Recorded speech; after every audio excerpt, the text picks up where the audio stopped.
Welcome to episode 7 of the Value Exchange podcast. Today's episode is all about eating disorders. If I asked you which mental health condition has the highest mortality rate, which would you guess? Would it be anxiety, depression, BPD, schizophrenia? And it's actually eating disorders. So for those that are unaware, eating disorders are mental health conditions. And the stereotypical view of eating disorders is that it's a female illness. However, that couldn't be further from the truth. We've got Freddie Flintoff, Colin Jackson, Tom Daley. These are just a few of the famous names, famous men who have been impacted by eating disorders.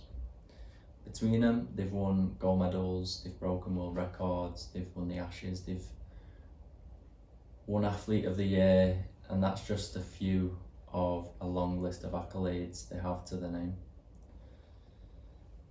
In the UK alone, it's estimated that eating disorders cost around 16.8 billion per year. That's treatment costs, so NHS and private. We've got the cost to the sufferer, the carers, and a lot more. It's an enormous issue which needs to be addressed. More support needs to be out there for people suffering and those supporting them. So I'm happy to be joined today by Owen, a youth worker and an aspiring athlete. Yeah, indeed, you can say that, yeah, definitely. Sounds good. In eating disorder recovery himself. So Owen, welcome to the podcast. Oh, thanks for having me. So we're here for a reason. We're here to discuss eating disorders and I'm excited to jump into it. Where do we need to start to really capture your journey and your relationship with exercise and food? Do you know what? It's a very good question. I think for me, it's something that I'm in recovery at the minute, so I'm doing regular therapy sessions through the NHS and stuff. But for me, one of the questions they mainly asked me to begin with was there any triggers, was there any causes, was there anything in the past or whatever? And I think people assume that when you do have an eating disorder or any mental health kind of condition or illness or whatever you want to coin it, that there's got to be a root cause or there's got to be a reason, when sometimes there hasn't, or it could be something so insignificant that you don't really realise. Like for me, I've been asked so many times by family, by the therapist themselves, what was it or was there any triggers? But for me, I couldn't answer them, which is strange. I think I even said to the therapist, it's a case of I would love to know what triggered it. I'm really, not even from a case of could I have prevented it, I'm quite intrigued to know what sparked the issues that I've had, but I can't actually pinpoint what it was. So I think it's a really good point that you mentioned in regards to sometimes you don't know, sometimes it could be something so small that it just, something happens in your brain or you've heard something or you've, something so tiny has happened that it just, it causes a chain of events that they just snowball like most mental health disorders do. It's always starts small and snowballs. Like for me, starting off with your first kind of initial question, I couldn't really pinpoint what it was, and that's probably something good to touch on, to be fair. Don't know your opinion on that or your experiences, but yeah. No, that's really interesting because one of my guests, I remember him saying, you know, he struggled with his mental health, not eating disorder specifically, but he said, you know, exactly what you said. We try and extrapolate a cause, a starting point where, oh, this caused this. And he said, my childhood was fine.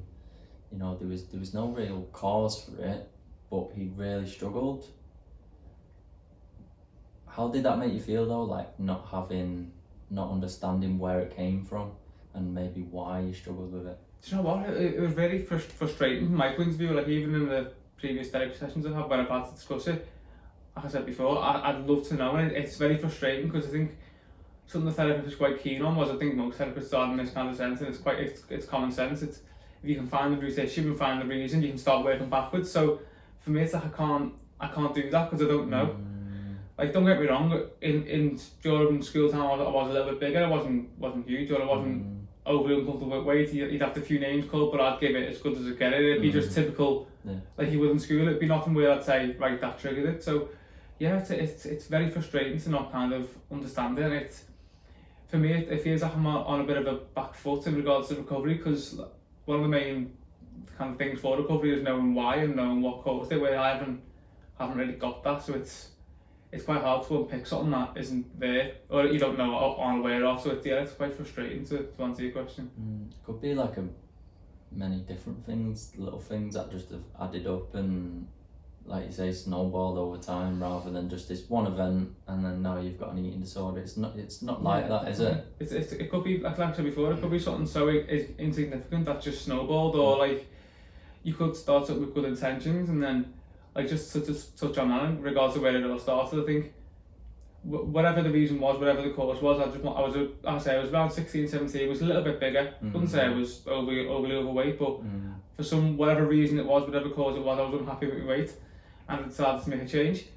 But I think one thing that I've noticed, especially being still personal trainer and still into my fitness and into my health, back then it was kind of in its infancy in regards to where I was at with it, but I wasn't very well informed as to how to go about weight loss or how to go about other things. So I think that's probably one of the biggest things. We can touch on this a bit later if you'd like, or even if you want to go into it now, but I think one of the worst things for kind of eating disorders or for things like that is definitely in school, you don't get taught enough. I think it's like a case of PE, you think, right, physical education, you think, all right, let's get a football out, or let's get a basketball out and start playing a game, whereas I feel like you need need to try and learn from earlier about kind of nutrition and healthy way of doing things and more sustainable ways of doing things, and because I think that's something that's really not, obviously I think now it's more and more getting spoken about and it's quite open, but even we're talking more 10 or so years ago, it wasn't really there wasn't really much information regarding weight loss, or all you seen online was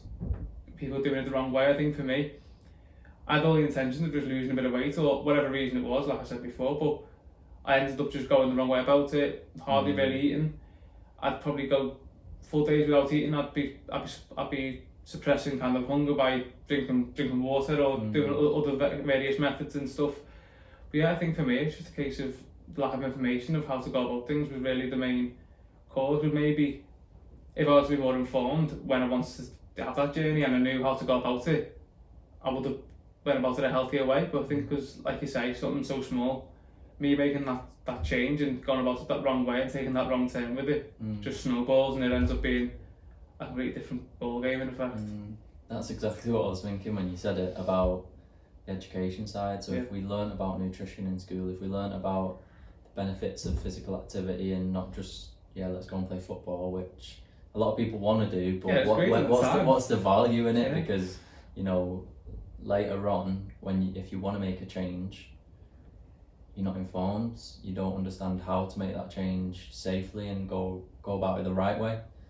Instead, we're learning online, or we're just figuring our way through it and probably doing it the wrong way.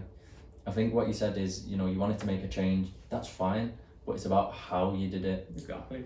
And you weren't doing it in the healthiest of ways.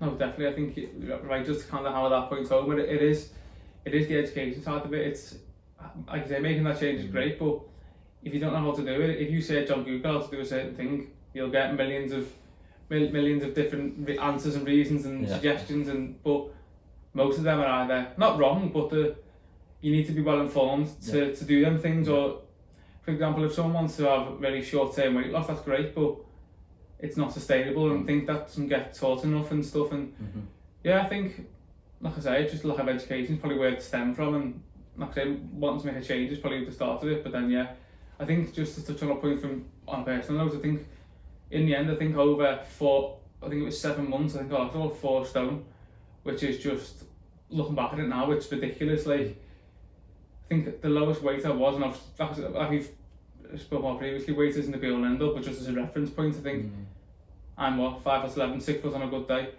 quite athletic. With your better shoes Depends who asks.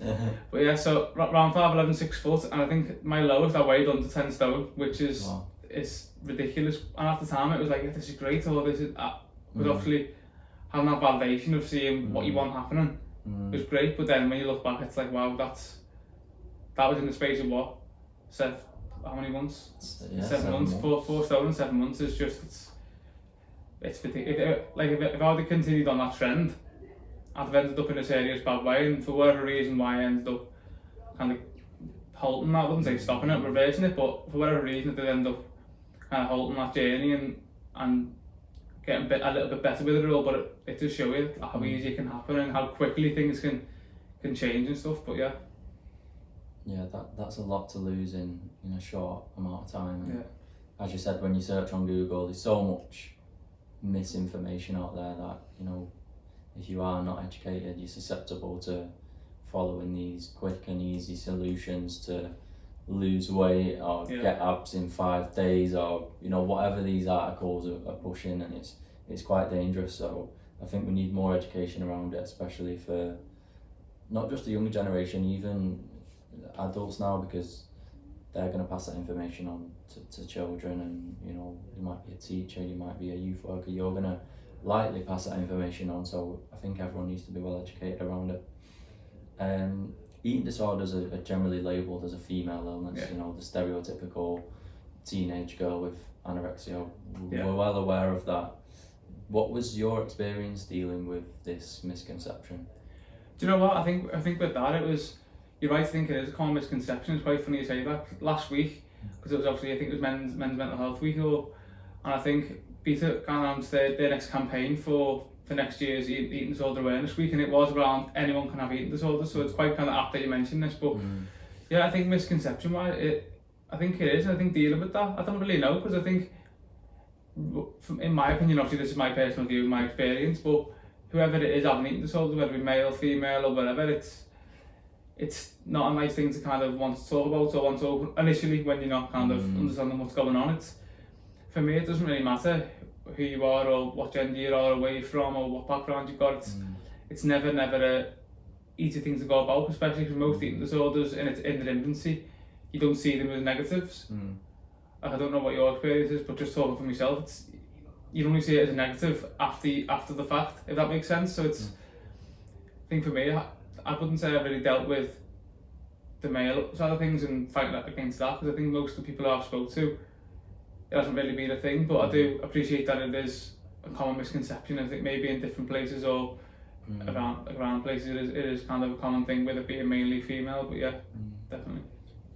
So one thing you said there was almost what you was doing at the time made sense. It's like made logical sense, but looking back it's a completely illogical thought, but now you understand, you're thinking from a different mind frame and you've got a better understanding of it. At what point did you start to reflect and maybe look at them behaviours as, like, what was I doing? Like, these were not healthy behaviours. Do you know what? I think for me, at first, like you alluded to then after what I said, it was a case of, why is everyone like kind of fighting back? I've been unhappy with my weight for so long and I'm making changes and I'm feeling good. What's the issue type thing? Like you say, like it's not a negative. Why is everyone trying to stop me from doing something that I'm benefiting from and I'm feeling good about? But I think for me, it needed for me to change the goalposts. So I think something to touch on later was kind of how much I've got into running and stuff and things like that. I think for me, that was probably the biggest driver in regards to what made that change and what made that kind of mindset change. Because for me, when it came to running, you couldn't underfuel, or you couldn't go about it the same way. And I think my kind of things around the way I ate and stuff and the way I was going about things was mainly regarding body image, whereas I think because I changed the goalposts a little bit, and rather than being body image, it was onto performance with running, because the emphasis was taken away from weight and body image. That kind of pressure to eat less and continue that spiral, I wouldn't say it reversed, but it stopped. So I think that was the main thing that kind of helped me change my mindset. But then it can only get you so far. I think the best way I put it is how I said it is changing goalposts. It isn't removing the goals, it's just moving them slightly. So eventually you're still going to end up with one in the back of the net, to be honest. So I think for me it was just a change of emphasis in regards to what I was looking at, which helps short term, but long term maybe not. But that was what really sparked it. Was around lockdown when gyms kind of shut and you couldn't really do much else. You probably had the same experience where home workouts weren't for me and you couldn't go to gyms with I think everyone did, and the running boom now is ridiculous with Owen running stuff. But that was what started it for me. It was during lockdown, that change of kind of emphasis and that thing of you can't run on empty. It's quite a common phrase in life, but you can't run on empty, and that's literally the case with running in regards to the sport. You can't run and underfield at the same time. You can get away with it for a little bit, but it'll always catch you up. Yeah, for sure. And during that period, maybe before you started running, because I feel like this is a little bit later on in your journey, one thing you said was you'd work out for like 2 hours a day. Yeah. Whilst being probably ridiculously underfueled. What was the impact of this? Do you know what? It's probably fatigue, and I think for me, and you may have a similar experience, when you're going through that kind of thing, you've got this tunnel vision, you've got that mindset, and you've got that kind of driven mentality. You might think, oh, I'm tired, but you just, because you get so used to doing it becomes routine. Like for me, at the time I was going to uni as well, so I just started uni, so I'd be walking from mine to university. It'd be like a 40-minute walking to the gym, which would be about another 40 minutes, doing an hour or two. Going home would be another half an hour, and I think for me it was a case of, I don't know whether it was while I was in the gym, it was an escape from what I was feeling and thinking, because the emphasis again, it was all about the emphasis. The emphasis was away from the food and onto exercise, but then the more I did that, the more I relied on the exercise to then justify certain means, or so I don't really know. I think I've got that personality. I want to do something once, I've got to see if I can do a little bit more, and then a little bit more, and I'm similar with running, to be fair. I've always got to look for, if I can do 2 hours that day, why can't I do it that day? And then so it just becomes a thing of, I raised the bar so high that I can't maintain it, but I keep trying to raise it a little bit, which it's quite hard, because in some circumstances that's a really good thing, but then you've got to know when the bar's at its limit, which I don't think I've got a grasp of even now, just yet still, to be fair. That isn't sustainable though, like you alluded to previously about other behaviours, like, because you don't want to say, oh, it's a bad thing to keep raising the bar, but is it realistic? Exactly.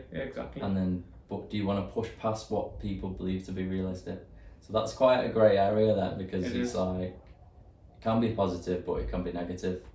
It depends how obsessive it is and how much control you want over it, I guess. Yeah, I think, to be fair, a great way to just use them was control, and that's something that I've used throughout kind of the recovery with therapy. Is, I think one thing I've established is, for me personally, and obviously your experience might be different, but it does all come down to control, because whether it be I can control my weight, I can control what I eat, I can control how much I eat, I can control how much I run, how much I go to the gym.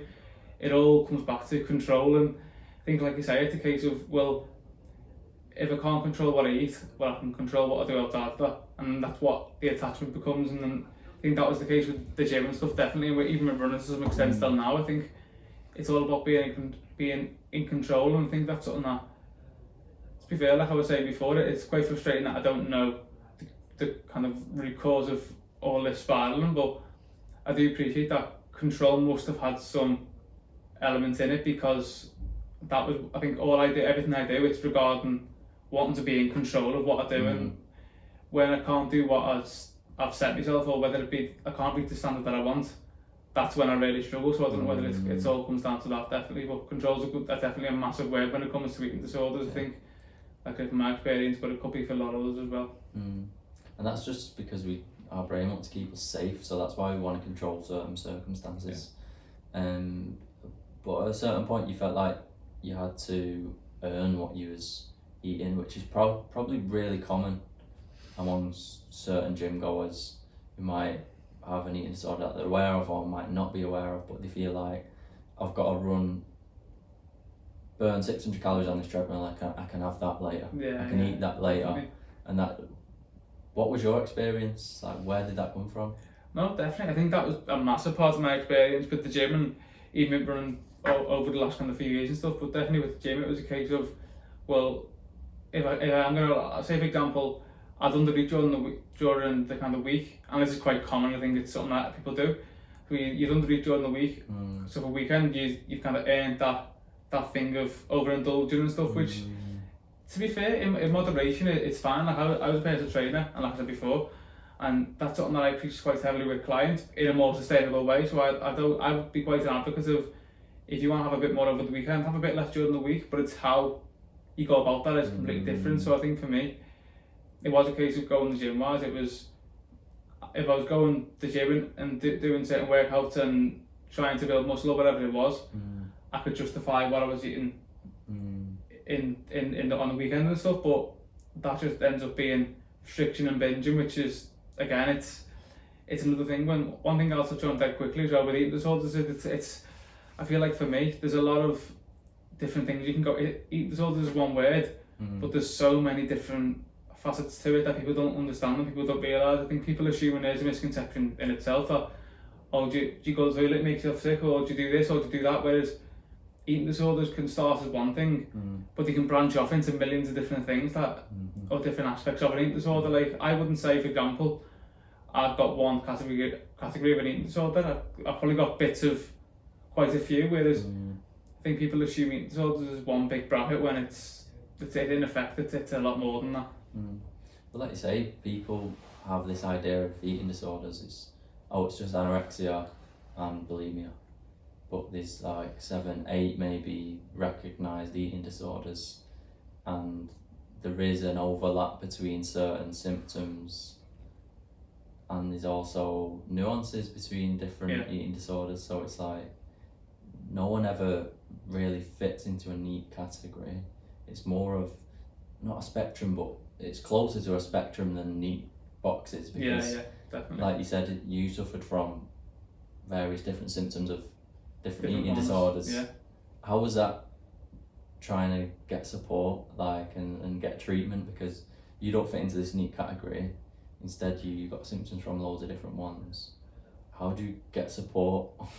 You know what, it's a good question. I think it's called, I think for me, first and foremost, it was very strange kind of having to categorise myself. I think, like what you were saying before, like I had to kind of figure out, right, which ones would I say I'm categorised as, which was a bit of a weird thing to do, because like I said, I think when it came to getting help, I had to kind of list 3 or 4. It might be a bit of this, it might be a bit of that. And I think something that's really important as well, I think, like I was saying previously, I felt like when I did go for help, I had to kind of justify.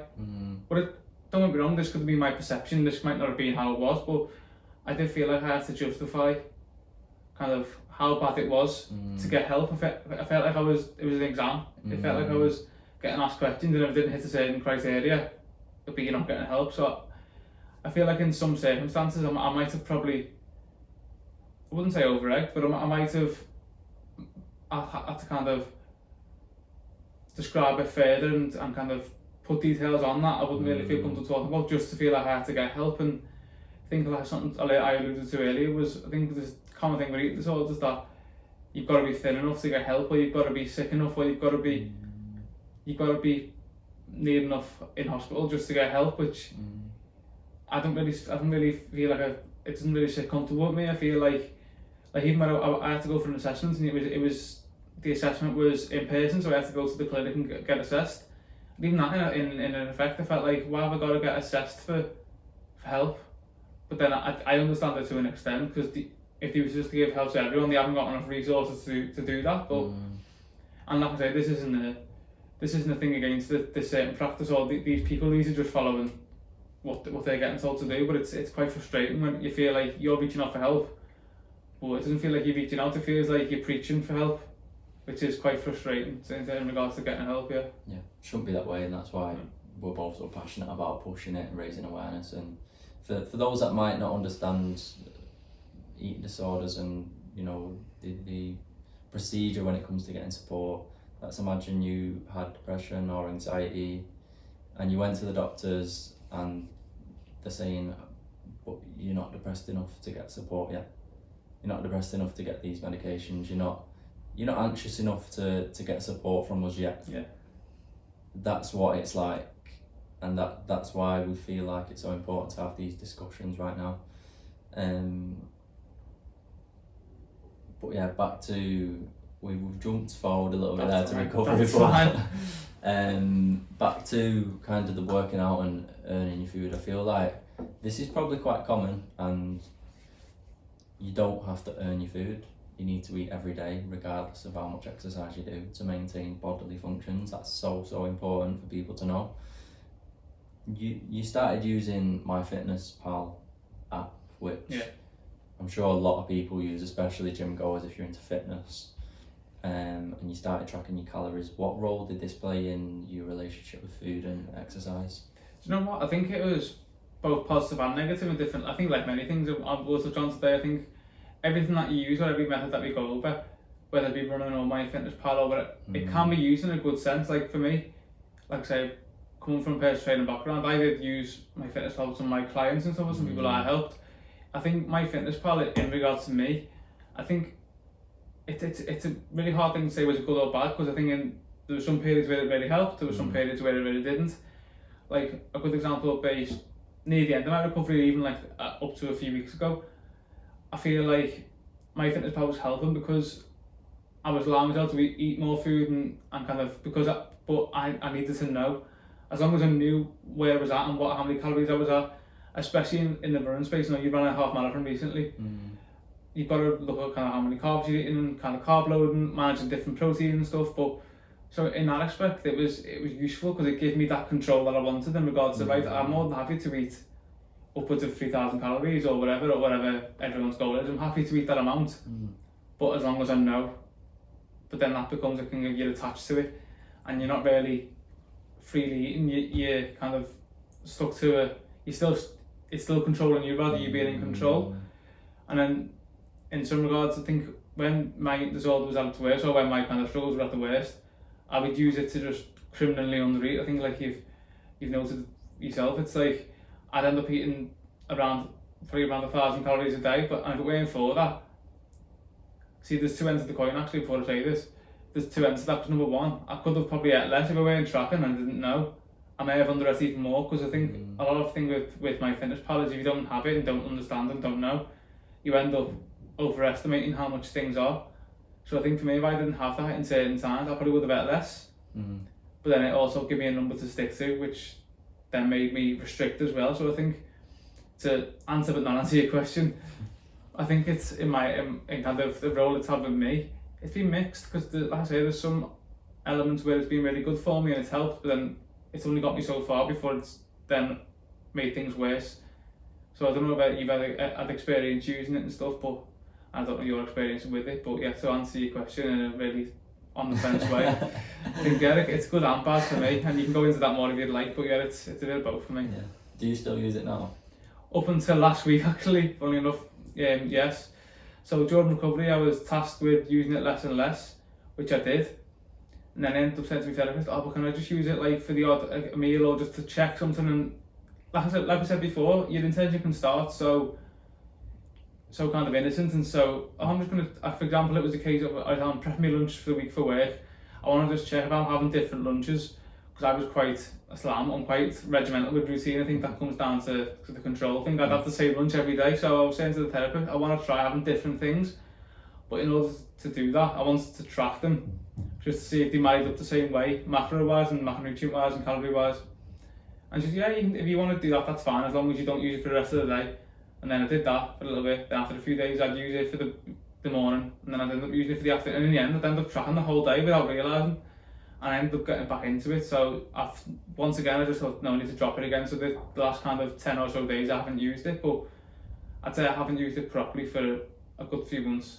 Only when it's around, I ran Chester Marathon in October. I used it then because I think, like I alluded to before, with running marathons and running any long distance, it's quite important to be on top of your fueling and stuff. And you kind of, at that point in my recovery, I had to track to understand that. Whereas hopefully in the future, I'd see myself not using it in the future. But I think if you're in a healthier place mentally, I feel like there's nothing, personally I don't think there's anything wrong with it if you're in a healthier place. So I think I'd like to go back to using it in different points of the year, whether it be around marathon training or but I think at the minute I'm not going to use it for the foreseeable, and just so that's for me. And do you think your education around nutrition, as you spoke about the macronutrient composition of the meal and making sure you're fueling enough around running, especially long distance, do you think that has made your eating disorder worse, or has it helped it? I think, I'll get back on that fence, it's a bit of both. I think in some aspects it did, because like I say, I was giving myself, I wouldn't say freedom, but more more leeway with what I was eating because I still knew it was in range. But I feel like you say, with training, whether it be looking at your macronutrient split or looking at how many carbs you're eating or how much protein you're eating, calories, you can become obsessed with hitting exact numbers. Like, especially you probably experienced it with training for long distance events and stuff. When you've got to come down to like your carb load and you've got to hit, you've recommended to hit, for example, 8 grams of carbs per kg body weight as an example. You're so tied to that number that you end up, it's just because you're eating more, it doesn't mean it's not disordered. Which is something, to be fair, it's a really good point we can touch on as well. I think for me, eating disorders isn't just about kind of not eating enough. I think you can still be eating a healthy amount and still be restricting, which sounds ridiculous, but you could probably still be eating enough but still having them disordered thoughts and them disordered patterns that are just as negative as not eating enough. So yeah, I think in regards to me, and the kind of using MyFitnessPal Jordan training for marathons, and did that help and stuff, I think if I was to look at it overall and give you a yes or no rather than sit on the fence all the time, I'd say no. I don't think it helped because it was still peddling that I've still got to hit certain numbers and I'm still restricted in that sense, and there's still no freedom. Or I'm tied to, like, rather than there being the number on the scale for my weight, it was always tracking the weight of certain foods or making sure I was hitting certain grams in each meal, and it was still just as restrictive but in a different kind of environment, which was but I forgot one of the points I was going to say. It was about highlighting how different people are affected by eating disorders, because something you said then, my experience was the complete opposite. So maybe something that helped you would have been like, not so, for example, my half marathon, I don't track anymore, I don't look at anything, so I don't know the number of carbs I'm eating, I just know I'll just eat some extra carbs leading up. And could have performed better if I tracked it? Probably. But I know it's not healthy for me. Like, I know, like you said, I'll just track it for to lead up to my marathon, and then I might find myself keep going back to it. And for me it's a bit of a black or white thinking, where it's either I have it or I don't. Whereas you've got, I think that's quite healthy with you, where it's in the middle, where you say, oh, I'm just gonna have it just while, so I make sure I'm fueling enough, and then I can delete it afterwards and use it as and when I need it. That's like a perfect medium. I think for that, it's for me, I think one of the main points that I said then was you can do that as long as you're in a healthier kind of place. I think the place I'm at the minute, I probably can't, I shouldn't, of course I could do it right now, but I shouldn't, because like you just said then, it can lead to you just going, oh well, I've done it for that week, so why can't I do it for the week after? Or like, even I said to my therapist the week, I'm quite frustrated with myself because my intention wasn't to start tracking again fully, but I ended up just, right, I'll track my lunch and I'll track the lunches for the week just to make sure they're all the same, even though it's irrelevant really, it doesn't matter, but I wanted to know it was the same. And then I just put my breakfast in, I'll just put my dinner in, and next minute I was like, I've just tracked the full day then. But I haven't done it intentionally, I've just went on it maybe a few points in the day and done it, and I'm like, well, why have I just done that? Because that wasn't the point of what I was doing. And I said to her, I was quite frustrated with myself because it wasn't my intention, but you just, like you say, it's very easy done where you can just go back into that kind of thing of doing it again. I think, like you said then, your way is probably a healthier way, because ultimately, when you were saying about, sorry, just to say what your point was, but I'll just eat a few more carbs, or I'll just do, that's probably better, because for me, why am I asked about hitting certain splits, or because I'm not an athlete, I'm not going to run with Team GB anytime soon. I'd say I'm a pretty competent runner, but I'm not going to be running anywhere where I was anytime soon, I don't think, so does it really matter? Like, I think that's something that I found really hard, and it's something you're probably going to touch on later, and we can come back to it if you want, but I found the hardest thing for me in recovery was, I think, for anyone it's tied to being athletic or it's tied to sports, I think it makes it, this might be biased, don't get me wrong, it makes it a lot harder, because a lot of athletic ability and performance and running and is tied to that, and it's tied to no percentages and getting the extra percent out of things and pushing yourself. And I found, like I said before, I think with different aspects, I've got a thing of, I always want to push the bar a little bit higher and a little bit higher, which in an athletic sense, people might go, oh, that's brilliant, but you've got to know the limit. And I think for me, I've struggled with recovery because I think it'd been a lot easier if I wasn't into running or the gym. I think my recovery would have been a lot easier because it's all focused around your relationship with food, where you're trying to battle that with being an aspiring athlete. Because ultimately, anyone who trains, in my eyes, is an athlete. Whether you're a pro athlete or not, it doesn't matter. You're still an athlete. You still. My running schedule is probably just the same as an athlete. Just theirs is a little bit faster. Yeah. At the end of the day, theirs is a little bit better. But you feel like I'm still striving for these goals while still trying to recover. It's like two conflicting things, and it's so hard to kind of go around. 100%, and we'll get into that a little bit later. Yeah, I've got a really good... I attracted them, but no, it's good. I'd rather us have a conversation and it flows wherever. I want to reverse a little bit. Obviously, we discussed the MyFitnessPal stuff. We talked about eating, 900 to 1,000 calories a day, which is, ridiculous numbers. The average male should be eating about 2,000 a day. That's to the general public. You can find that on NHS website and stuff like that. And that's without the exercise, that's to maintain bodily function. So, you don't have to earn your calories, and eating that much is not enough for anyone, not enough for children, not enough for men, not enough for women. During that period when you was averaging that daily, I guess that you was losing weight. Yeah, definitely. Did anyone kind of validate those behaviours unknowingly and being like, wow, you've lost weight, you look great, or... Do you know what? Probably at first, yeah.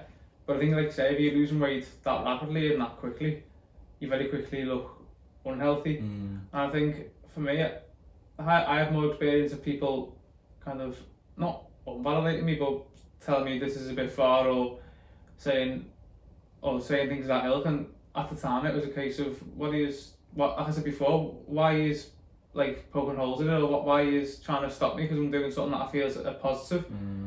I didn't feel like I looked unhealthy, because like for someone who see themselves a little bit bigger for such a long time through childhood, being so kind of lean and stuff, and seeing things that I'd never seen before, or feeling a way I'd never felt before, it wasn't a negative. Looking back now, if I see pictures of myself when I was 17, 18, I'm like, wow, like I'm quite slim now. I wouldn't say I'm massive now, as you can see, but I looked unhealthy, but at the time I thought I looked great, which is, that's probably one of the worst things about all this is body image and stuff. It's like, no, you'll see something different to everyone else, which can play havoc with kind of how you go about things, or pushing back against people who are ultimately trying to help you, but you think they're pushing back against something positive, when ultimately they're just seeing what you can't see. Yeah, and that body image stuff, did any of that come from social media, or like these gym goers on Instagram that have got the perfect lighting and the perfect angles, and someone looking at that from the outside might think, wow, they look like this all the time, this image is not edited, etc. And then look at themselves and go, why can't I look like that? I think for me, I wouldn't say that did affect me. It might have subconsciously, of course, it probably did subconsciously, as it probably does everyone. Everyone's like, even for me now, if I see someone on Instagram, and because I'm quite into the running now, like we've said, if I see someone running a certain way on Instagram, or we're hitting certain times, without even looking into their training plan, if they have a full-time job, if running is their full-time job, if they've got all these different things, I look at them and go, why can't I do that?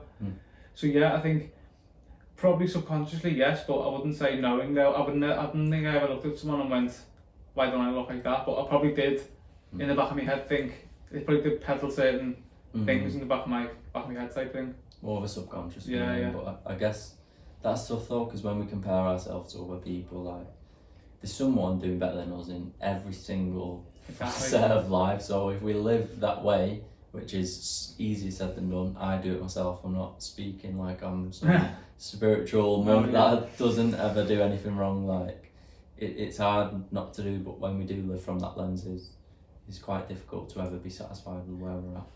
Yeah, I think, like you say, I think a common phrase, and just to give a really common quote, I think comparison is a thief of joy. I think even though it is, and like you say, it's easier saying this, but everyone does it. No matter the person you're comparing yourself to is probably comparing themselves to someone else, and ultimately you just got to try and think of it. Don't compare yourself. Just as being inspired by someone or comparing yourself with different things.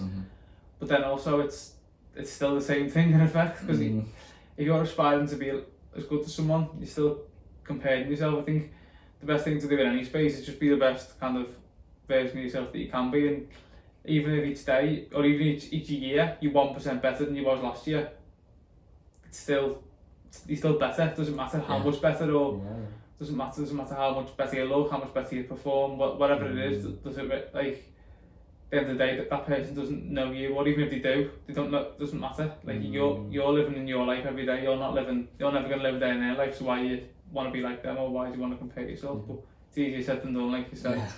100%. Comes back to being intentional. A word, you was kind of describing, especially when you're using MyFitnessPal and other things around eating, being intentional when you do things, like thinking about what you're going to eat and why you're eating it, thinking about the use of, in this instance, MyFitnessPal, and why you're using it. If it's intentional rather than you're doing it subconsciously, like you said, I've gone on there to track one thing and I've tracked the whole day, I've tracked the whole next day. It's not intentional, it's a bit of an automatic behaviour. Yeah.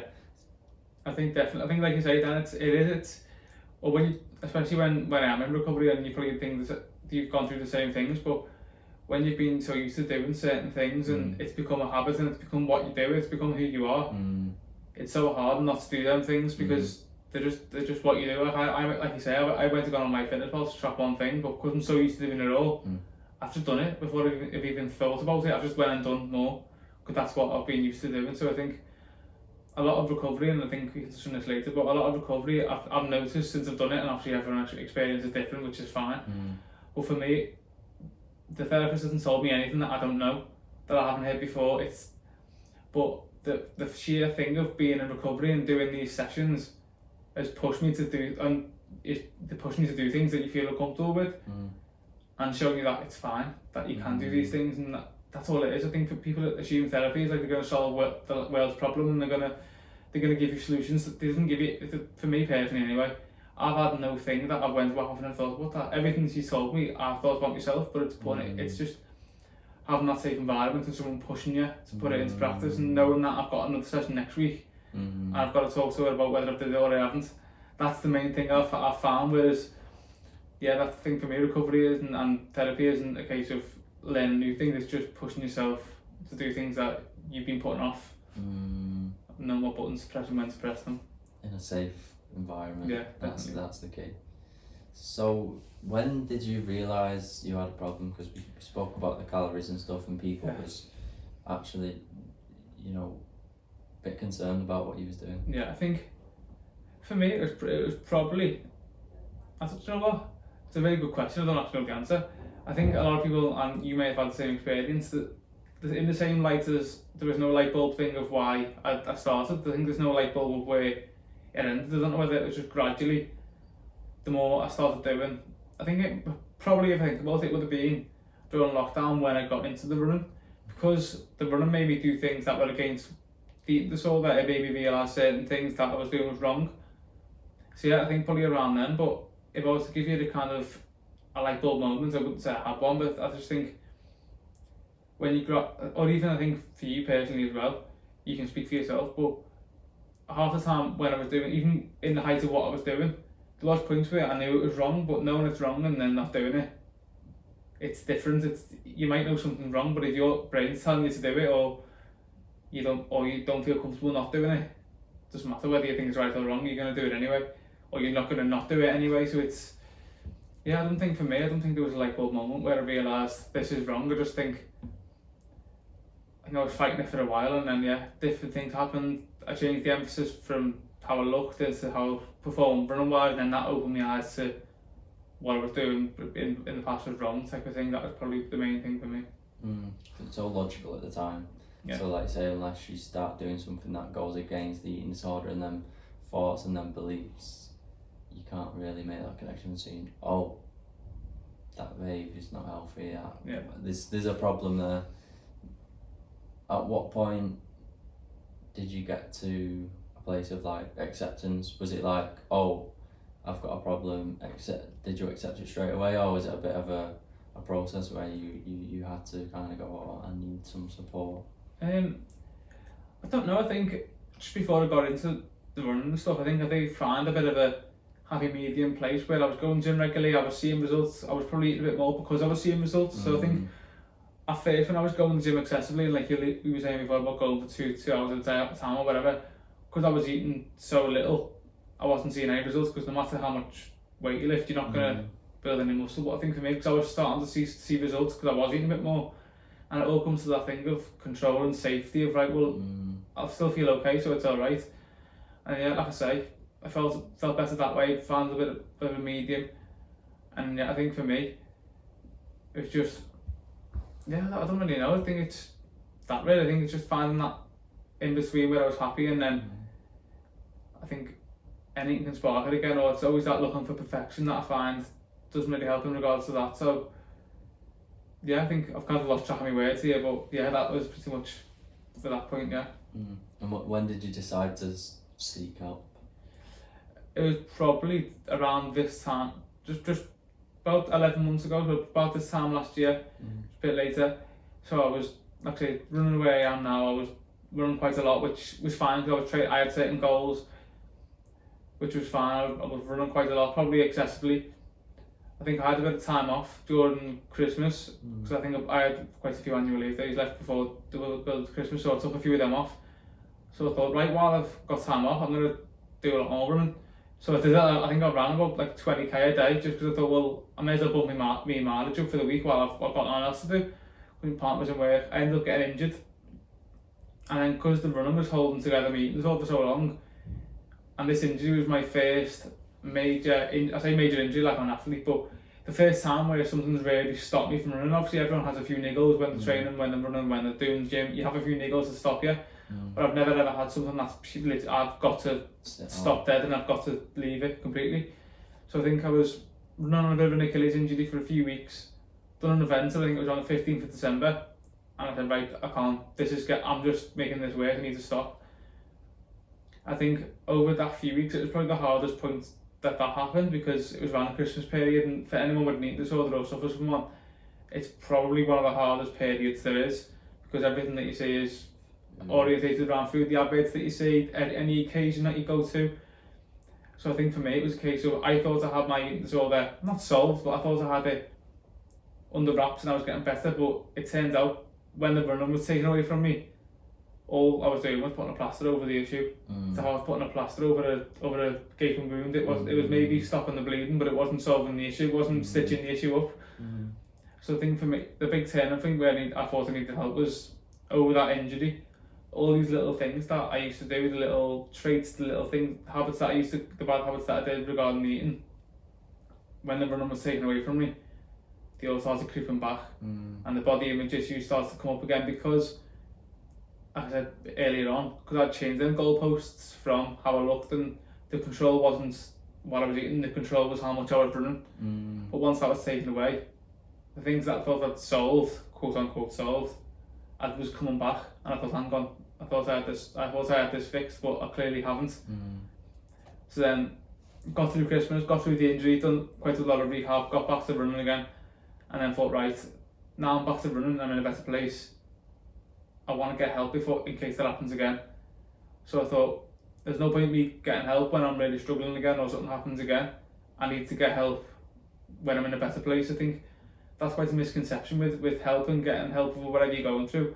The time isn't, if you're having any issue mentally or whatever it is, or with mental health, the time to get help is now. Honestly, it isn't when you're at your lowest. It's probably when you're at your best, which sounds ridiculous, but the best time to get help is when you're in a better place, because you can accept the information more, you can try things, things might not work, you can have a bit of trial and error. There's no pressure because I'm doing okay, so I can try things and I feel safe. So yeah, I think for me, that point was when I got injured and I couldn't run, and then goalposts were then put back where they were in the first place, and then yeah, that was probably what started the thoughts of, right, I need to get this solved, because I can't carry on where everything that I do and all this is held together by one thing that can easily, because like with running, it is quite a high impact sport. I think up to 8 times your body weight that's the impact you take for each step that you take. You're taking 8 times, because obviously you think about it, running is just continually hopping. So if you're doing that throughout the course of a marathon, half marathon, it's a lot of impact. That's why a lot of people get like runner's knee, or they have Achilles issues, or you do get injuries quite common. So I just thought, how much kind of, I wouldn't say trauma, I'm not a big fan of talking, so kind of using these big words for something, but that's something I need to work on, because they are. But I found it quite traumatic going through that period with everything coming back. So I thought, if I get injured again, this can't happen again. If I get injured again, like another 8-week, 12-week injury like it was, I need to be in a better place, otherwise I might not cope. Because I think the only thing that kept me going the first time was because it was the first time, and it was, right, let's bounce back. But I thought, if that happens again and I'm not in a better place, I might not react the same way, and I might not be able to bounce back the same way. Because I think what helped me so much the first time, like I say, was that it was the first time, and it was new, and it was, right, this is the first time it's happened, let's crack on, let's. And I think it being around the Christmas period was a help and a hindrance, because one, it was around Christmas and it was all the food, but then also I was probably going to relax anyway with nutrition, and I had time off work, so it probably did give me a bit more of a period to just relax anyway. But yeah, I think, just going back to your first question, it was definitely getting injured again, and these things kind of I'd say relapsing really. I think it is probably the right way to say, you know, feel a bit naff saying that, but that was what made me think, right, need to get help now before it happens again type thing. I love that mentality of going to get help when you're not at rock bottom. Like you said, that's such a misconception. People think they've got to wait till they're at the worst, they're at the lowest, until, you know, oh, I need to seek help now. But actually, go when it just starts, or go when you're feeling okay. Yeah. And that might sound a bit bizarre to some people, but it's about equipping yourself with the coping mechanisms and regulating your emotions, understanding all these things, because when something does happen, you've got the skills to cope, you know how to deal with it. So that's something I always preach. Secondly, the body weight thing, I'd never heard this before. So I'm doing a challenge this month. I'm running 11k every day. Wow. That's a lot of hops. That's a lot of body weight, so that's what I was thinking of when you said that. But I'm raising money and awareness for men's mental health. That's the distance, 11, represents the men we lose every day in the UK to suicide. So that's, you know, it was important not just to raise money, it was awareness as well. So I'm going to be doing some talks this week. I want people to take action, because there's a lot of awareness, but, you know, what are we doing? We are spreading the word, but is anyone taking action? Is anyone doing anything? So that's the first thing I thought of when you said the bodyweight thing. I was like, wow, that's a lot of hopping. And I guess the other thing was, do you feel like you're in a better place now in terms of, if the running got taken away from you, if you couldn't run, maybe you get old and you get a runner's knee and you feel like, oh, I might have to give this running thing up. Do you feel like you're going to be okay when that day comes? Do you know what? If I was to give you an honest answer right now, I'd probably say no. Am I in a better place than I was 12 months ago? Yeah, but even as close as a few weeks ago, I literally, as you fully said that, I had a bit of runner's knee for the first time ever, and I was like, ooh, maybe I'll have to stop running for a few days. So for the first time, probably in a year or two, I took an unplanned day off, which isn't like me. That's something as well that's I find quite hard, is if I say I'm going to hit a certain amount of workout, or I'm going to hit a certain session each day, I will do that even if it kills me type thing. I'll do it, even if it's to my detriment. But I think one thing I've had to learn is, especially with running, what's worse, taking one day off on an injury, or running that day and then it coming a month off. So I think I took a few weeks ago, I took a day off, and it was still there. And I was doing the old thing that runners do, where you do a few hops in the kitchen thinking, right, is it okay? Do I feel okay? Testing it. Yeah, testing it out. And it was still there. And luckily enough for me, I ran on it. And it was still a bit bad. And then it was the case of, I was thinking to myself, right, this isn't going away. Could this be another 6-8 weeks out? And I'm not going to lie, my head did fall off a little bit. And I think if that was to happen again, I think, like I even said before, if that was to happen again, I would probably really struggle. Being brutally honest, I would struggle. But I think I'm better equipped now. I'm not perfectly equipped, but I'm better equipped than I was to kind of deal with it. And I think I would just deal with it. I think, but yeah, I think to answer your question, no, I don't think I'm not in a. I'm probably in a better place to cope, but I'm not in. I wouldn't be able to cope. I don't think still, which is quite hard because it's like you're always on that red line because with any sport, anything could happen one day. I could twist my ankle one day, could do something or like I say, injuries just happen. Like I was luckily enough, this bit of running knee just ended up kind of fading away. And I worked on a bit of strength work during the week and I done some mobility and I think I solved the issue. But it could have easily went the other way. And it probably days a few weeks ago where I ran on it, where I probably shouldn't have, and I probably got away with it. Which happens a lot with running, you do sometimes get away with it, injuries and stuff, but there might be a day where I don't get away with it and I make things worse and it's know when to stop. But yeah, to answer your question, no, I don't think I think I probably would still struggle, to be honest. Yeah. If that was taken away, definitely. Well done on taking a day off though. Yeah. I completely resonate with the whole, I'm not going to rest, even if it's at my detriment.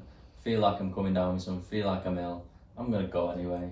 And I always pay for it. Yeah. So like, I think we need to start celebrating like taking rest and looking after ourselves a little bit, because you know that's essentially what we're doing with the running and working out. Yeah, we want to hit 6 workouts a week. That's a celebration. That's a tip. Yeah. We feel good, but actually, can we plan some resting and that be part of our routine and you know celebrate? I did well there for taking that rest, because actually what we feel when we take the rest is, why am I resting? Like I feel lazy, unproductive. Like I shouldn't be resting. Why are we feeling that way? No, definitely. I think rest is such a hard thing, especially with when eating disorders are quite tied to kind of performance and exercise and stuff like that. Taking a rest day, it's like you say, it's that feeling of being unproductive, or you're not taking that step forward, or you're feeling lazy, or you're feeling like you shouldn't. But sometimes the rest day will probably improve your performance, and you probably end up better for it. But or the other way around, if you run on that day or go to the gym on a day where you shouldn't, you could end up 10 steps back. You could end up either running on fatigue and not performing as well. You could end up making, if you've got an injury, making it worse. Yeah. It is ridiculous when you think, like, if someone was not well, you'd say take it easy, wouldn't you? But when it comes to exercising yourself, it's the opposite of what you, I'm the same as you. If I've got a bit of, if I'm ill, I'll still run, no matter how well I am, I'll still try and run. Injuries are a bit different, because if it's painful, that's different. I will stop or whatever. But only when I won't stop because I want to. It'll be I need to stop. Or I'll always leave it to that last possible moment to stop, or I'll still run until I know I need to stop. But yeah, it's quite a hard one, rest. But yeah, to be fair, taking that day off, I was speaking to my therapist the other week about it, and that was a massive step for me, taking that unplanned day off. And especially if the day it was a weekend, it was going to be a longer run, which is something I look forward to, and it's something that builds your mileage up quite a lot. And obviously it's different when you're in work, because I might have been going to work or I've got other things, but on that day I would have been doing nothing, so in the end I just didn't do anything. Which is probably the hardest day to take a day off, because at least when you're in work you're preoccupied and you're busy. But yeah, so it was quite hard, but I was quite happy that I did do that. But I was also thinking, if I had to do that for a few more days, I probably wouldn't have been able to cope.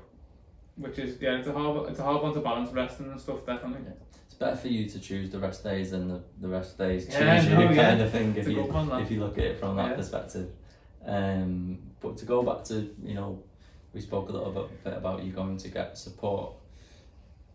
Did you go to the GP, and if you did, what was your experience with that?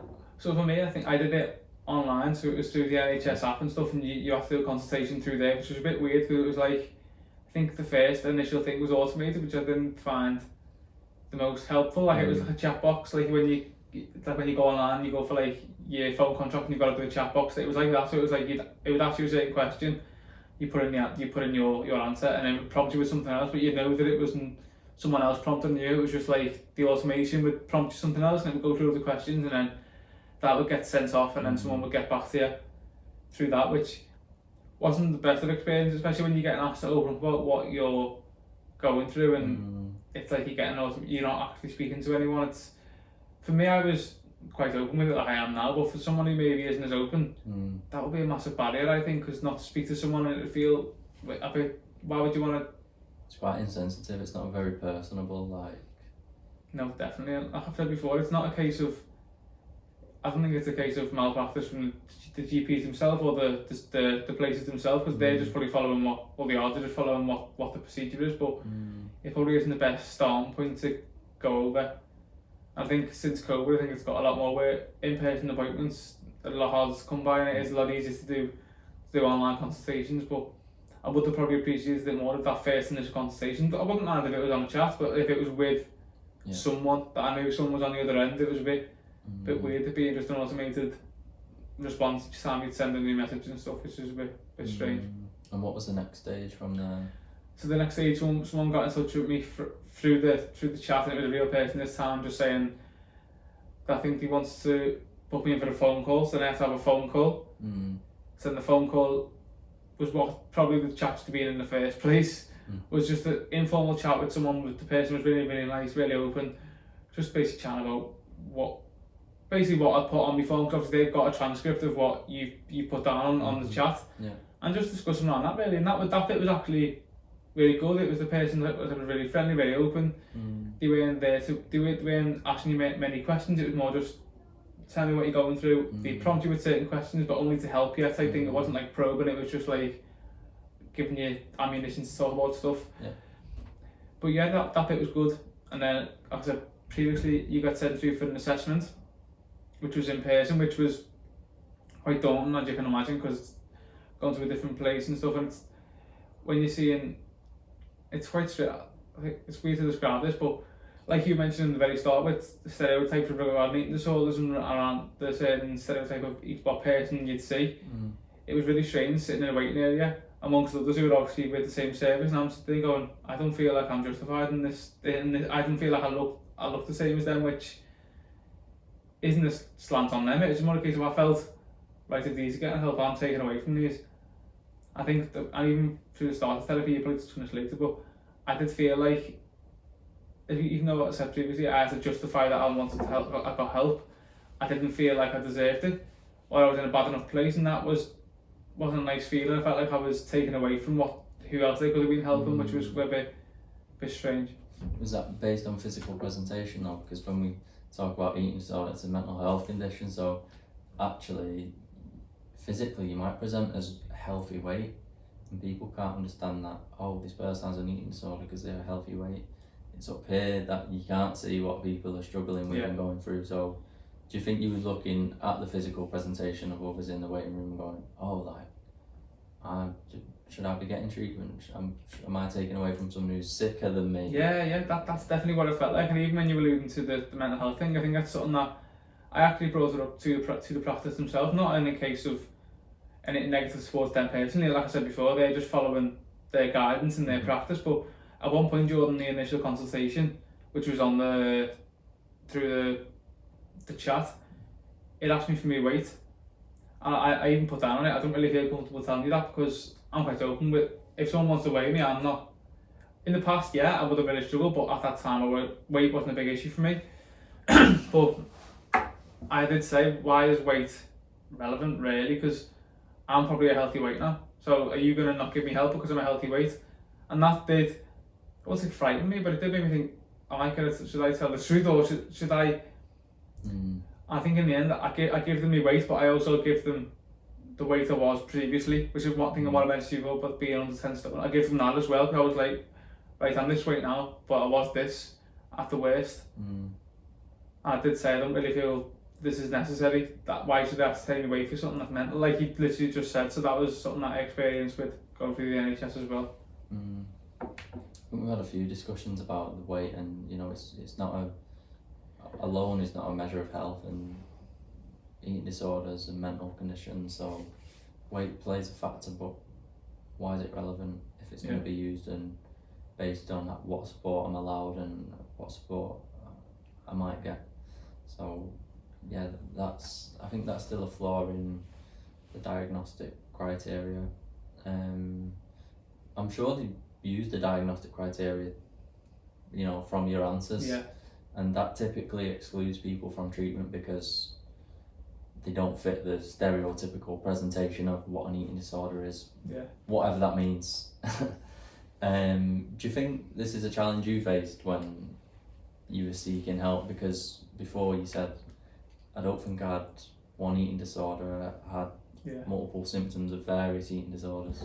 Yeah, I think for me it was a massive barrier for me. I think obviously in the end I got help, but from what I kind of took from the practitioners that I spoke to, I was probably very close to not getting help because, like I said, I felt like when I went for, especially for the assessment, nothing to do with people, like I said, it was just they had a list of questions they had to ask me, which was fine. It felt like I was getting interviewed for help, which was just ridiculous. It felt like I was having to, and like I said before, because I was in a better place than I had been years ago when I went for help initially, I felt like I had to keep mentioning, like, I'm okay with that now, but I wasn't at the time, or yeah, I'm better with that now, and I kept having to go back and say, well, yeah, I'm fine with that now, but you need to make a note of that I wasn't, and that could happen again type thing. So it was, yeah, I think it was quite a barrier. I think for me, he was quite open speaking about it. It probably was a lot easier because I'm quite open, but for those who maybe aren't as open, they might not get help because they might not give the right answers.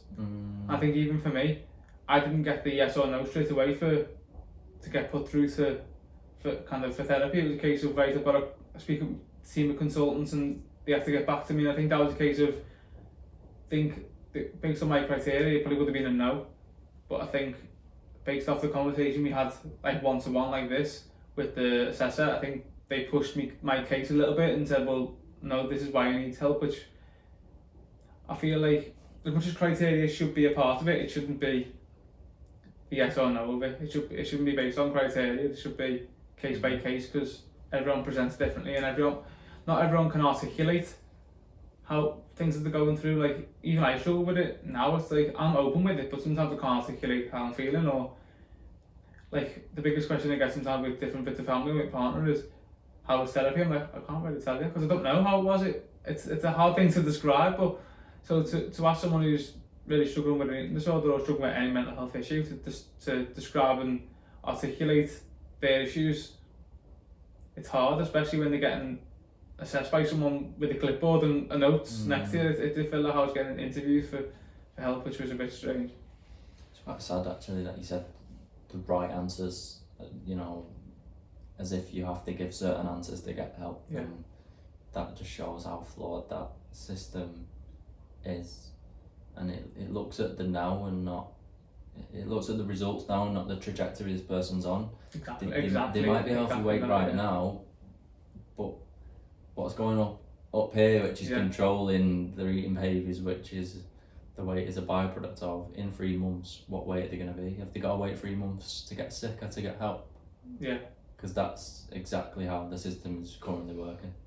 Yeah, I think it's something that I mentioned before. I think there's certain points where it's like, you've got to be thin enough to get help, and by the time you're thin enough, it's too late. That sometimes, as brutal as that sounds, that's sometimes the case it is. Sometimes it's come back when you're ill enough, or wait, it's too late now.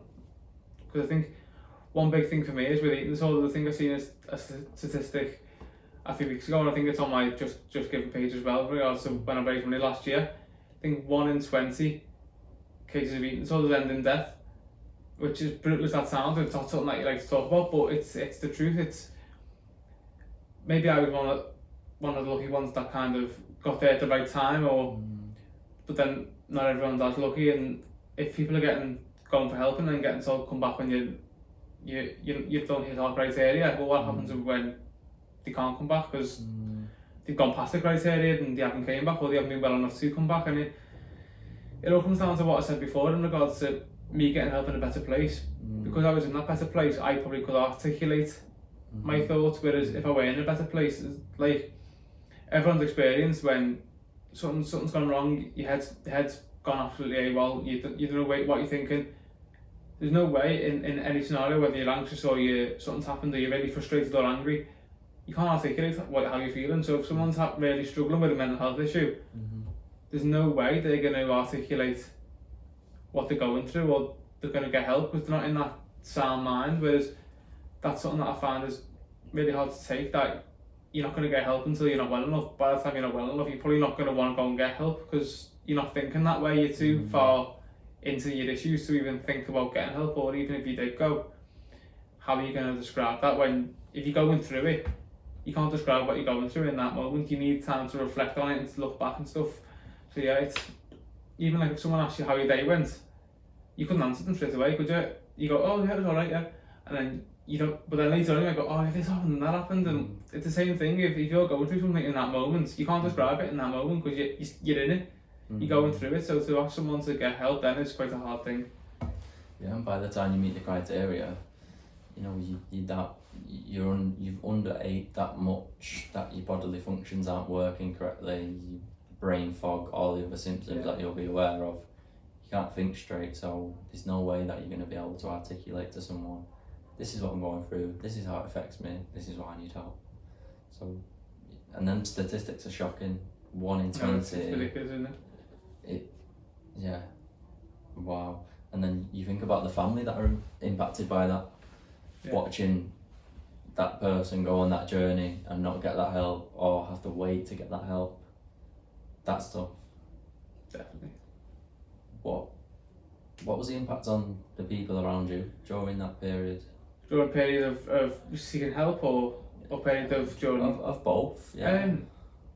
Do you know what? I think it's not something I've really thought to ask people, to be honest, because it's quite a hard one to go over. I'm not too, obviously, like I said previously, people who were close to me, probably when things were at the worst, were probably trying to help me, but I was probably too busy pushing back to notice. How they were going through at that time, I don't know. I think, like you probably said before, or just recently, it's watching someone kind of deteriorate and push back against you helping them is probably a very distressing thing. I think for me to speak about anyone who are around me who's trying to help me or whatever, I'd be speaking for them, and I don't know how they were feeling. I've never really asked. And when it comes to kind of seeking help, I think it's a hard one. I think people, when you mention that you're seeking help, people automatically think, is it really bad? And if people start worrying that it's really bad, when, like we just mentioned, I'm not seeking help because it's really bad, I'm seeking help because I'm in a better place and I want to get help now. So I think it was quite a hard thing to initially talk about, because I think I've been quite open about my issues for a while with eating disorders, and I've got Instagram pages dedicated to it and stuff, and I've always been quite open with it. But I think when I initially told kind of close family that I was seeking help, it was hard, because they started to worry a lot more than they did and overanalyze things that I did and stuff, or things they probably thought I was getting better. But when I mentioned I was getting help, they probably panicked a little bit. I thought it was, like I mentioned to you before, I thought it was getting better. So I think if I'm showing these things to myself, others probably thinking I'm feeling better with it and I'm not struggling anymore. To then hear that I'm getting help was probably a bit of a shock, but like I say, I'm more getting help now in a better way, in a better place than I would have been years ago regardless. But yeah, it was probably a hard thing for them to hear, really. And you said there you've got a Instagram dedicated to running for Beat. You've ran 21 events in 12 months. Tell me a little bit about this and a bit about the role running has played in your journey. Yeah, so I've got an Instagram page, it's Owen Runs versus Eating Disorders, shortened. I'm not going to try and say the abbreviation. I'll put it in the description below. It sounds like a weird combination of letters if I tried to say the Instagram handle. But yeah, that basically, it used to be my personal training account, so that was where I used to obviously promote things on my personal training and stuff. A lot of them posts now, obviously, as you've probably seen on my accounts, I've hidden them away. But when I first really started running a lot, I didn't really post much about it. I just wasn't just doing it. And probably around 18 months ago, I thought, why don't I dedicate a page to the running? Then the events came about because I thought, well, if I'm running all these events anyway, because I'm getting into the running a lot. Last year was probably the year where I got into running the most. I thought, well, I may as well raise money for them. And I thought, what better way to do it than, like I say, I think like you've alluded to as well, the raising funds and stuff and running all the events wasn't just about the money, it was about the awareness. I think for me, if anything, the awareness is probably more important, and it still is, than the money. I think for me, yeah, money's fantastic, it keeps charities going, it keeps helplines going, it keeps all these things ticking over. But without the awareness, the money doesn't go anywhere, because without someone knowing what services is about and how important it is, the money doesn't go anywhere anyway, because people aren't getting help. So for me, I think I raised around, from the events I've ran, so I ran 21 events. They were ranged, don't get me wrong, they weren't all really long events. Some were 5K, some were 10Ks, quite a few of them were half marathons and 2 marathons. So it started from April, well, actually 3 marathons. was April 23 to April 24, so I ran 21 events through mostly Liverpool and the North West. Throughout that, so I did Manchester Marathon on the 23rd of April 23, and then finished it off with in April with Manchester Marathon again. And yeah, I think I raised £550, which is a fantastic amount of money. Could I have pushed it more? Probably, but I think for me, like I said before, the more important thing was the awareness, because I feel like I want to share my account as an awareness page more than a fundraising page, because for me, I'm not all into pushing for funds all the time. I'm not the type of person, so I'd rather do my work through awareness, and the fundraising was more in the background, which is a bit different. So I think a lot of people, when they think of doing things for charity, it's always about how much money to raise or how much did you get, where ultimately, for me, the money was just the icing on the cake. The actual, every event I did rep and beat on my vest or whatever, every event that I did represent and beat, that was more important than someone donating to my account, which is good. But yeah, 21 events. It was some weeks during, especially during this time last year, we're running obviously with the running calendar. Most of the events are during the summer, as you can imagine. So there was weeks during the middle where it was every week I'd be going somewhere else to run an event, and it was. Wow. But do you know what? It was cool, because none of the events I didn't race them. Loads of them I'd just take easy, enjoy the atmosphere and stuff. Yeah. But yeah, it was a great experience, and I'll still run most of the events anyway in the next few years and stuff. But it was nice representing me for it as well, and I got the odd donation from people who see me during the run, who then found me accounts, and then that was probably the best thing about it, was people who recognise and beat who I didn't know from. I'd go to a race in Chester, and someone recognised it, and that meant more than someone recognising it that I knew, because it was like I'm reaching people, and that's all that I'm after, really. What an achievement that is. That's a lot of events to run. But like you say, if you're running them anyway, why not go out there and raise awareness about something you're passionate about? And I couldn't agree more about the money thing. You know, I'm doing it myself right now this month, and yeah, the donation link's there, but that's not. It's quite insignificant to me. Like you say, it's good for the charity to get that money, but I'm doing it for more reasons than just the money. Raising awareness, I want people to take action, so you know that resonates so much with me. Since you started the account, has anyone reached out about their own eating disorder experience? Do you know what? I haven't had many. I've had a few who maybe had past experiences, or had friends and family who said, "Oh, this account's really good," or "It's a really good cause it run for." But I would like to. I'd like more to reach out in regards to help. But then obviously, I think I contribute to the eating disorders is a very big thing, but it's also a very niche thing in regards to not everyone is suffering from one. Not everyone is open enough to reach out and stuff. But yeah, I think that probably is my main aim moving over the next kind of 12 months with the account. Is I couldn't really care how many followers I got. I couldn't really. It's just more. It's connecting with people through the running space, through the exercise space, and getting more awareness of eating disorders. Even if I've got 500 followers, but even one of them ends up getting help because of it, that's all I really care about. But as regards to people reaching out to me, the answer I'd probably like to give, I'd probably like more to reach out than currently do. But I appreciate that it's not everyone's as open as me with it and stuff, and someone might see it and acknowledge it, and it might be useful, but might not reach out. So it's, as long as that's happening and people reaching out to me, that's just a nice thing in the end. I hope this episode sparks some conversations, and definitely I hope some people reach out from it as well. That would be nice for both of us. That's why we're doing it. So to see that normally invisible impact, because you're probably impacting a lot of people and you have no idea. Yeah. But for when someone reaches out, it's, you know, it makes you feel good. Oh, definitely. I think for me, it's just showing that it's not a highlight of how great is this running thing, how great. It's just a case of every run that I do, it is fighting against that. Don't be wrong.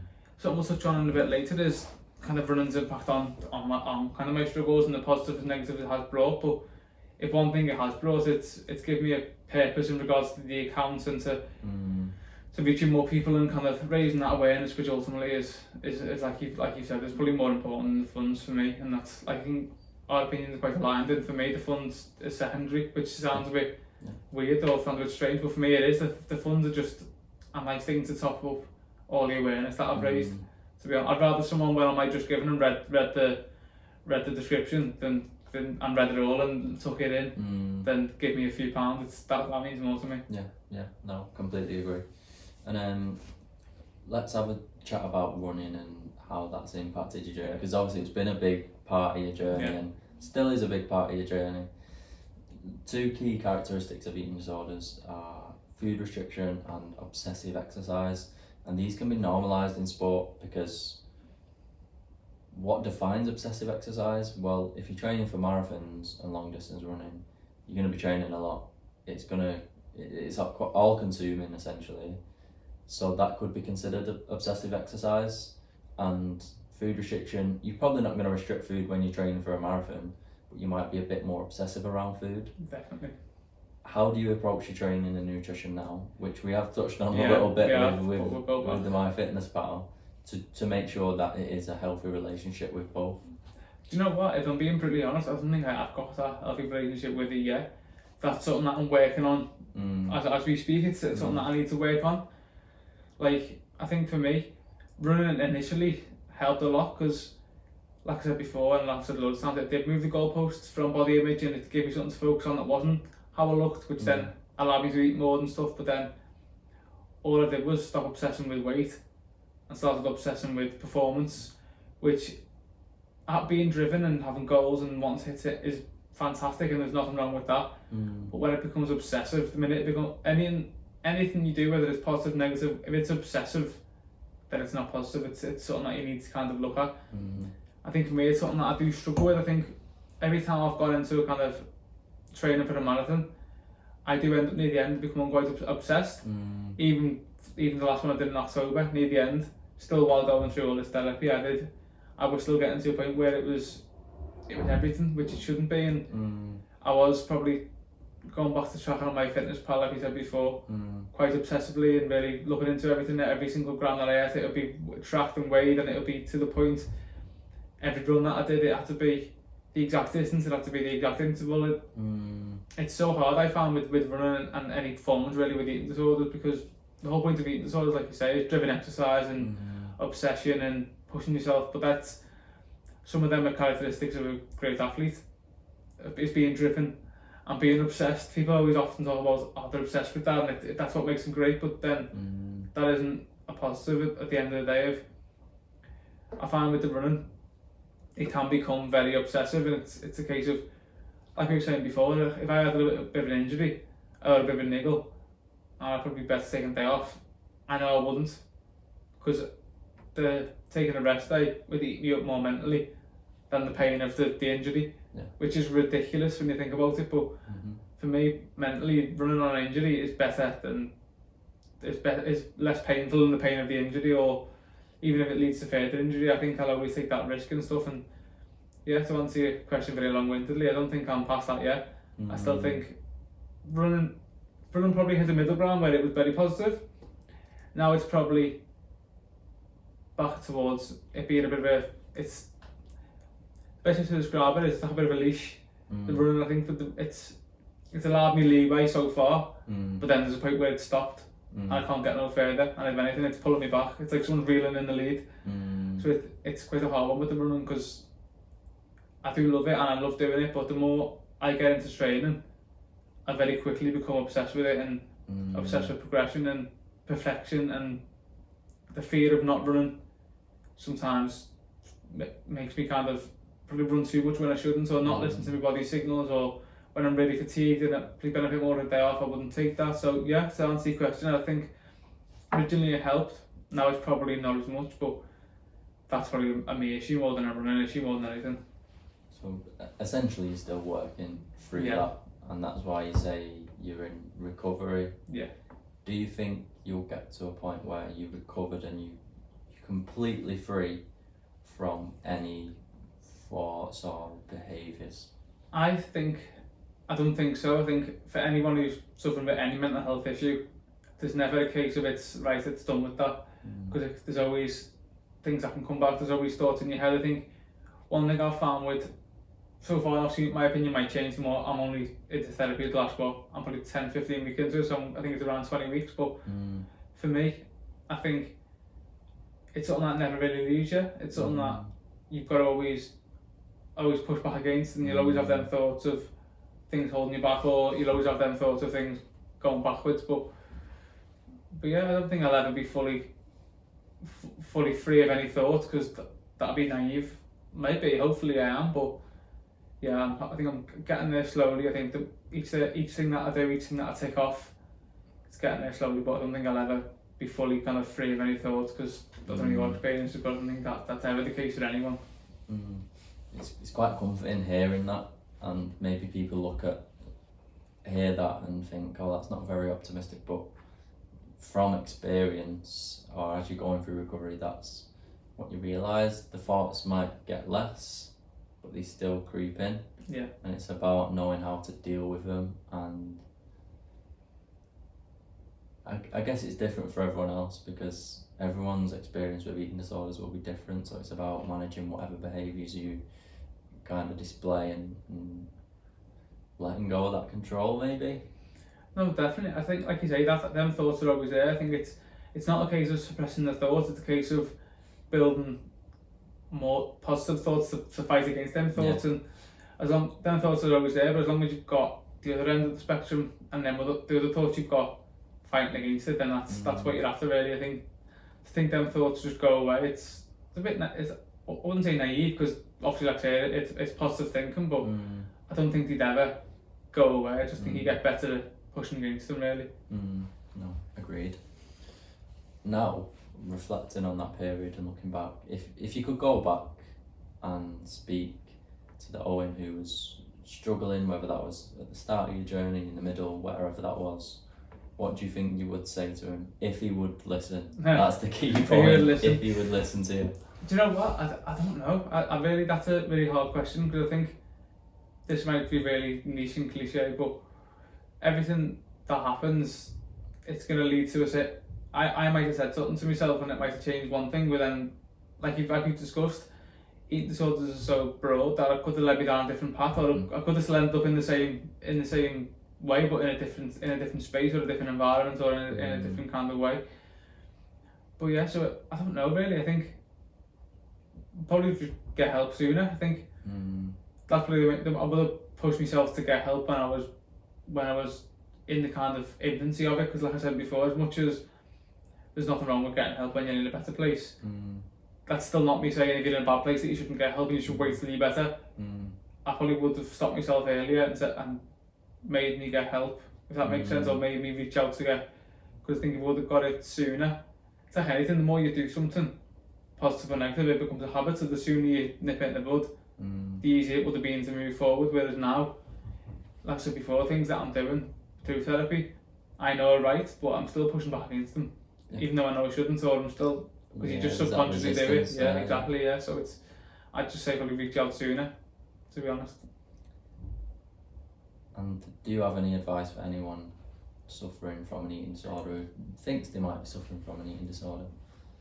I say to reach out for help. I say you've got loads of organisations there. You've got Beat, mainly they're the UK's leading kind of eating disorder charity, but that's not to say there's not any local ones. Find your local one. I think for some people as well, reaching out to the big charities sometimes can be a bit daunting, or you may end up talking to a helpline or talking to a chat, which sometimes can be a bit of a barrier. As wonderful as Beat is, I done a bit of research into Beat when I was kind of raising money for them and stuff, and to get help initially, you've got to do a phone call, you've got to do a chat, which is great. But then if someone needs that one-to-one support, there'll always be an eating disorder group local to yourself. I think that's probably, if I'm being honest, the better option for people who probably want to get that more help, but it obviously depends on what kind of help you're after. But I think the main advice for anyone suffering, knows anyone suffering, everything is quite an obvious thing to say, but find help in whatever source that is, whether it be something more local, something wide like Beat. Just reach out, or even reach out to someone who you know, like me or yourself, who's quite open about it, and we can always support them with that, or reach out to us. Yeah, no, love that. I would echo that exact message, if I'm being honest. Where can people follow your running and support the events and the fundraising you're doing? So, like I said before, I've got an Instagram page. It's Owen Runs versus Eating Disorders, but it's Runs versus EDS. So that's why I didn't say that, a bit of a mouthful. But you can link that in the description, and you can find that via your podcast and stuff. But yeah, apart from that, that's the main kind of place to reach myself. It's got all my running content on there. It's got some regarding eating disorders, probably be a bit more now once this came out, because I think like I've said to you previously, I've been quite open with the eating disorder side of things, but not as open with the getting help.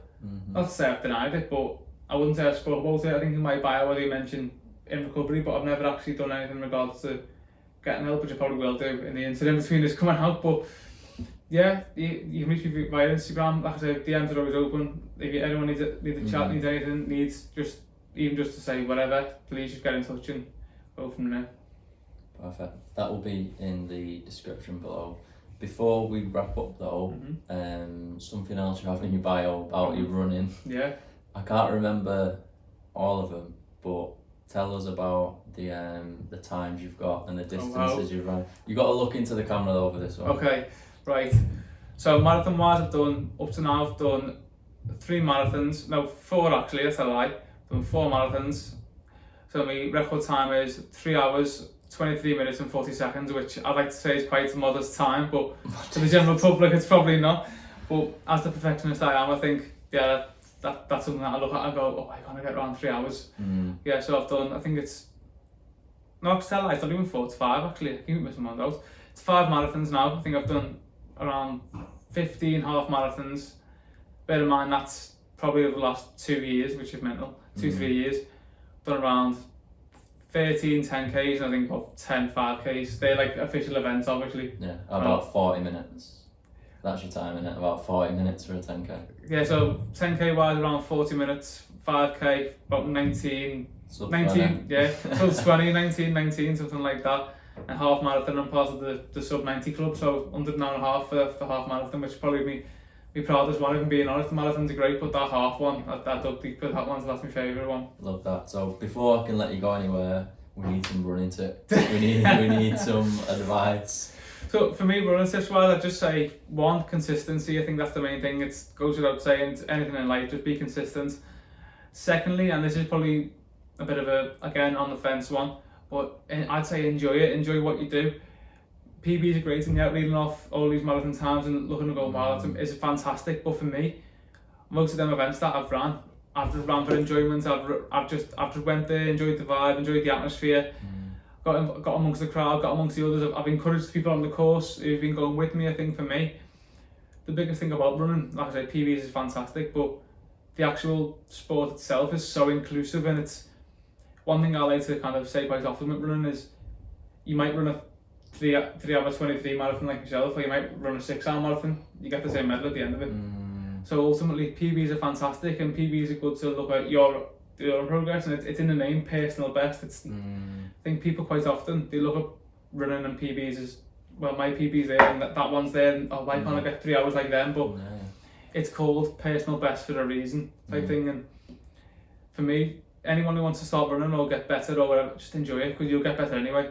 If you enjoy it, you'll look into training programs and you'll look into what sessions to do. And for me, like I said before, running can become quite isolating. It can become quite obsessive because it's running's individual. You run by yourself when it comes to an event. But find people that you can connect with and use running, and don't use running to do it in that sense. Use it as a way to network and a way to get a community. Like I'm part of a running club called 2 Step Collective, so I'm going to give them a name drop. They're fantastic in regards to around my local area.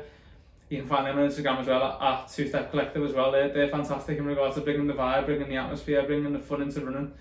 So to be quite boring in regards to what you've asked me, my main tip is I'm not a running coach and I don't preach to be one, but be consistent and enjoy what you do, no matter what distance you like to run, just enjoy it. Love that. I hope they're paying you for that name drop. I know, yeah, they should do. Nah, I echo what you just say, because I'm part of Made Running. I'm not sure if you've seen it on Instagram, but the vibe there, community field, like it beats running on your own by miles. Like, so if you're ever in Manchester for the weekend, they do it Saturdays. Obviously you've got some midweek ones, but you probably won't be around, so Saturdays 9:15 media say. That's good. Could even try and get a running club collab there, Liverpool and Manchester. But no, thank you for coming on today. No, thanks for having me. It's been a pleasure. I appreciate your time. I've been trying to get an episode like this forever since I started the podcast. I appreciate you sharing your story and being so open. and hopefully we can both continue raising awareness, raising money, and hopefully change a lot in this space. Yeah, definitely. And one thing I think I like how again for the last kind of point was, like I said before at the very start, Beat's kind of main thing they released for the eating disorder campaign next year and for the eating disorder awareness week was anyone can get eating disorders, anyone can be affected. And I think that's a really big closing point, is that anyone can be affected, anyone can go through things, doesn't matter what weight you are, doesn't matter the age, doesn't matter wherever you're from, different backgrounds, anyone can be affected. And it shouldn't be a taboo, it shouldn't be something seen as something that people feel ashamed of, because ultimately everyone's got their own struggles and life isn't worth struggling through. If you kind of have any issues, get help and seek kind of advice for whatever you're going through. Yeah, love that. Thank you, Owen. Perfect. Appreciate Very that. much. Cheers.